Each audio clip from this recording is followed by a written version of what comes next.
Hordoftoota keenya sirba daawwattanii walitti deebinee jirra. Kan hordofaa jirtan ETV Afaanotaa sagantaa Afaan Oromoo dhaabbanni piroomooshinii miidiyaa Abdii Luccee sagantaa kana qopheessee kan isin biraan gaatiin jiru. Egaa boqonnaa fudhannee walitti deebineetu jirra. Tole aga ammaatti godinaalee sadii ilaalleetu jirra. Mee amma immoo godinaaleen Oromiyaa keessa jiran hedduudha. Aadaan Oromoos immoo akkasumas shubbisaaleen jiranis akkasuma bal'aadha waan ta'eef nuti as keessaa warreen muraasaa ta'anidha kan ilaalaatiin jiru. Sani la lewa jenne yeroo isin ga'u yeroo Oromoo walitti deemnee sirriitti ilaalla saani mee amma kan nu afee godina kamidha amma egaa Shawaa ilaallee jirra Booranaa keessas maal akka fakkaatu ilaallee jirra Gujis ilaallee jirra jechuudha amma immoo xiqqoo Baalee arguu dandeenya jechuudha. Shubbisoota godinaalee Oromiyaa keessa jiran hedduudha. Amma immoo kan ilaallu gara Baaleeti. Gara Baalee gaasinis ni faana yaadaan deemaati. Shubbisni Baalee maal fakkaata? Akkamittiin jalqabama? Namni tokko shubbisuudhaaf immoo ulaagaa maalii guutuu qaba kan jedhu waliin ilaallaa isinis egaa agammaatti nu faana shubbisaa akka turtan abdii qabna. Nu waliin tura. Baaleen egaa rukutaalee ni qaba jennee afur ni qaba jennee jirra jechuudha. Akka mana leenjii garee waan dhufit rukutaalee afur ni qaba jenneeti ilaalaa kan jirru tokko maal jenna sarmadee jenna lama qarree sadii baaroo afur ateete jennee akkasitti addaan baasnee ni ilaallaa jechuudha. Baaroon maal akka fakkaatu walumaan ni ilaallaa jechuudha. Baaroon irri yoo rukutu irri baaroo yoo rukutu akkamitti rukuta harki lamaan keenya kara bitaatti ni garagaraa mataan maal ta'a gadi rukutaa jechuudha. Mee tokko jedhame achumatti amma bitta mirga goonee ni rukunna jechuudha. Mee mataan keenya mee sadii afur tokko lama tokko lama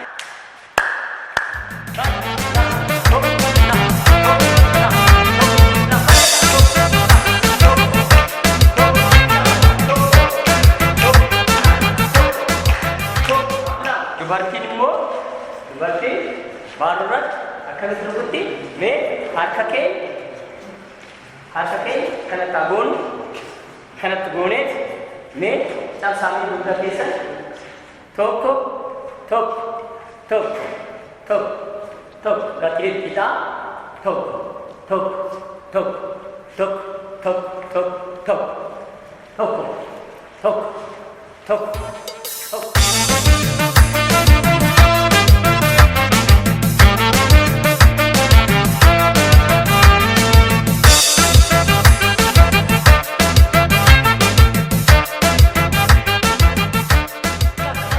Baalee keessa dubartii baaroo yoo hojjettu harka ishii kanatti gootee ni rukutti jechuudhaan egaa baaroon hedduu rukutaalee hedduu ni qaba. Egaa jalqabni isaa akkasitti ni rukutama jechuudha. Yoo galan dubartiin yoo galan yookiin jalqabsiis kana fakkaata jechuudha. Mee dubartii isaan ni fudhee akkasitti galuu qaba. Akkasitti rukutama jechuudha. Baalee muraasa isiniif agarsiisee jirra. Maaliif yeroo waan hin qabneef hedduudha. Baalee rukutaalee hedduudha kan qabu aadaa bal'aa kan qabudha Baalee. Amma immoo akka yeroo keenyaan gabaabsinee rukutaan Arsii maal fakkaataa kan jedhu san tiyoorii san xiqqoo isinitti himuun barbaada. Arsiin rukutaalee gurguddaa sadii qaba jennee akka garee waan feetti ijoollee barsiisaa kan jiru rukutaalee gurguddaa sadii keessa tokko maal jenne eechisa jenneeti kan laalle lammaffoo tirrii sadaffoo maal jenne ateete jenneeti kan laalle jechuudha. Guguddaalee maaliif jedhamee tirrii keessa rukutaalee hedduu ni qaba. Sunsuma keessa rukutaalee hedduu ni qaba. Ateete keessas akkasumas rukutaalee hedduu ni qaba jechuudha. Kanaafuu Arsiin rukutaalee gurguddaa meeqa qaba jennee rukutaalee gurguddaa sadii ni qaba jenneeti ilaalaa kan turre tokkoffaan sumsumaadha lammaffaan tirrii sadaffoon ateete jennee ilaallee jirra. askeessa tirriin maal fakkaataa kan jedhu san guguddaalee maaliif jenneen tirriin rukuttaalee meeqa qaba jenne of keessa sadii ni qaba guguddaalee waan jedhameef kanaaf tirriin of dandee rukuttaalee sadii ni qaba jechuudha tokko maal jenne baddiiffa lama laangaaniffa sadii waayyiffa jenne ni ilaallaa jechuudha arraaf sa'aatii muraasa keenyaaf maal isinitti agarsiisan tirrii laangaanifa maal fakkaata kan jedhu san walumaan ni ilaallaa jechuudha laangaanifa ni ilaalla mee laangaanifa kamitti rukutama hundi keenya eeboo irri eeboo qabatee dubartiin kaballaa qabatee kaballa jedhama waan san kan itti rukutu san maal jedhama kaballaa jedhama waan san waliin akkamitti rukunnaa kan jedhu san walumaan ni ilaallaa jechuudha mee irri as jedhaan tokko eeboo qabannee jirra fulli keenya karas tokko kara bitaa fulli tokko dara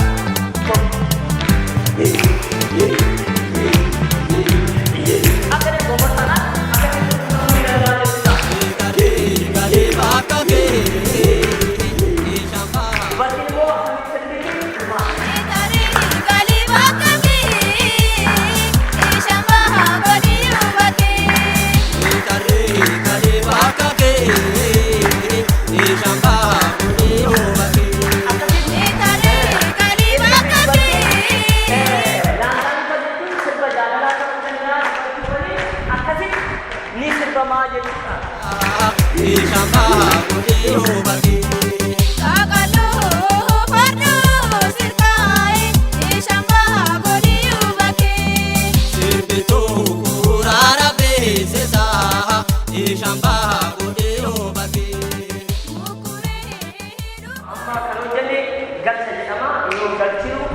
gallee taphanna kara rukuttaa ni deemnaa jechuudha dubartiinis morma ishee waliin ni rukutti dirris utaalaa ni rukutta jechuudha hundi keessan ol godha kanan jilbi keessa maaqa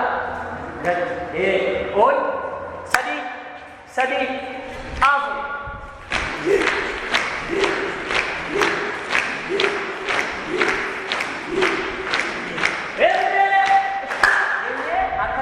ni dhaabna jechuudha lakkoofsa ni qaba cal jedhamee kun cal jedhamee sirbamu galcha ni qaba galcha booda immoo karaa rukuttaatti ni galla rukuttaa booda immoo dhaabsisuu kan danda'u lakkoofsaan amma lakkoofsaan yoo jennu tokko lama sadii afur shan gomarsaan yoo hojjetamu kun lakkoofsi kun karaa gomarsaatti galuu ni danda'a jechuudha Sadi, Avo, Shkari.